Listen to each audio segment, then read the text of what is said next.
Hi guys, so I don't create YouTube videos or vlogs, so this is going to be my first one. But regarding the question which slide we thought or piece of information we thought was the most interesting to us, I thought the one about secondhand smoke was just because the numbers are insane. Here we have 41,000 secondhand smokers cause premature deaths and more than 400 infants each year. Numbers like that are way too high. Secondhand smoke contains more than 7,000 chemical compounds.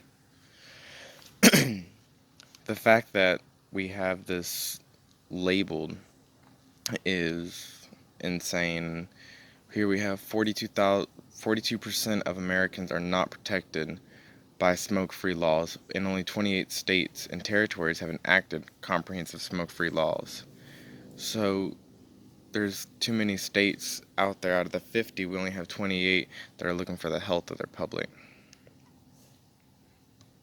Here we have 98.3. Well, now it should never be that high, but it says 98.3% of youth who live with a smoker have been exposed to secondhand smoke.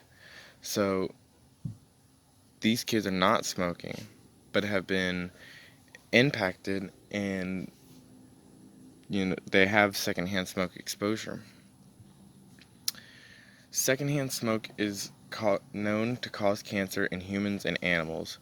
And the worst part about it is that your dogs and cats are twice as likely to develop nasal cancer if their owner smokes as compared to animals in households without cigarette smoking.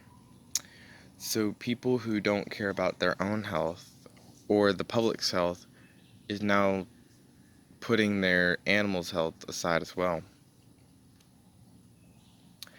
Some known carcinogens are found in secondhand smoke, like arsenic, which is used in pesticide, lead, which is formerly found in paint, polonium-210, a radioactive element, formaldehyde, it's used to embalm the dead, and benzene, a gasoline additive.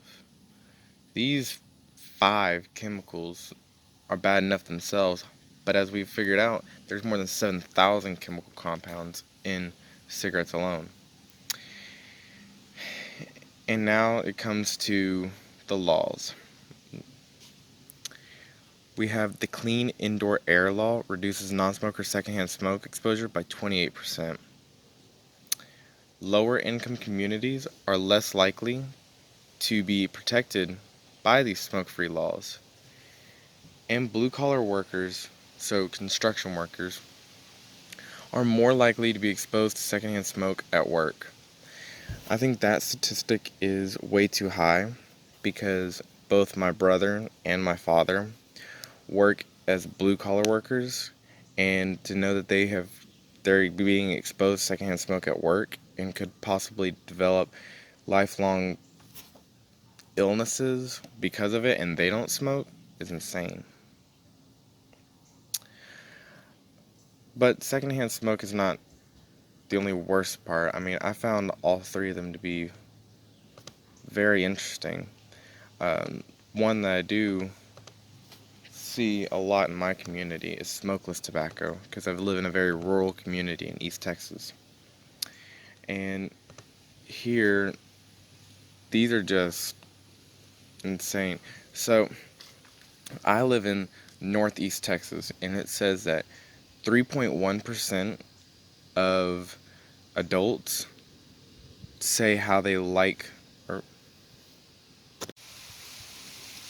some of the statistics that I was looking at perplexed me, because here I have chewing tobacco and smokeless tobacco, and I know it's a problem in my community, but I didn't know it was this bad around the United States, because it says that 4.2% of adults in the South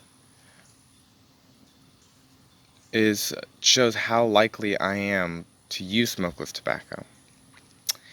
And then high school athletes are twice as likely to use smokeless tobacco than their peers, which is insane because the kids who are supposed to be promoting health and promoting your school before their football games, baseball games, track meets, they're using tobacco. It says in 2013, 11.1% of high school athletes were current smokeless tobacco users compared to 5.9% among high school students who do not play sports.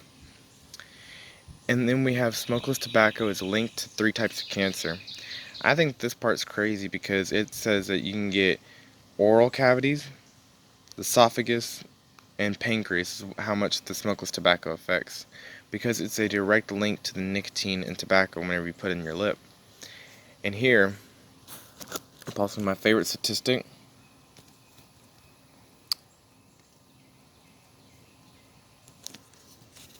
smokeless tobacco is dangerous. I feel like that's not broadcasted enough. That smokeless tobacco and any form of tobacco, including e-cigarettes, are dangerous. Well, thank y'all. And this is my vlog for my Say What project.